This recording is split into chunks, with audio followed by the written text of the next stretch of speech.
dan setengah daripada suara yang sedap lagi. Gapo? Baca nabi-nabi. Baca nabi-nabi, baca oleh nabi-nabi. Baca po akan kitab-kitab mereka itu dengan lagu-lagu. Buat sikit boleh. Seperti Nabi Muhammad baca Al-Quran. Nabi Musa baca Taurat.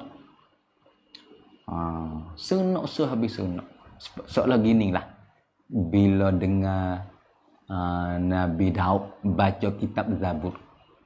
Sunok sehabis sunok. Seolah terdengar jadi menaya.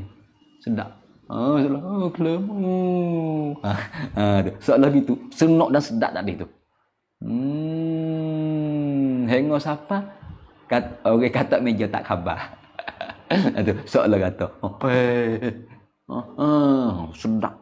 Boleh dengar suara Nabi Daud baca kitab Zabur.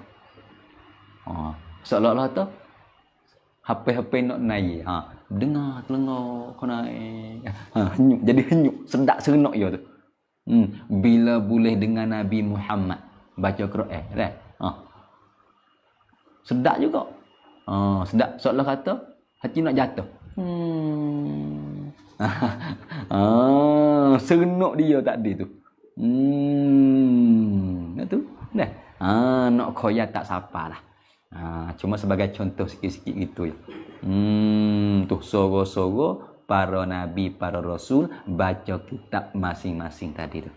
Allah, mudah-mudahan kita semua boleh dengar suara dalam syurga, boleh masuk syurga, boleh dapat nikmat syurga insya-Allah. Yang mudah-mudahan jadi semangat jadi semangat untuk kita buat segala kebaikan.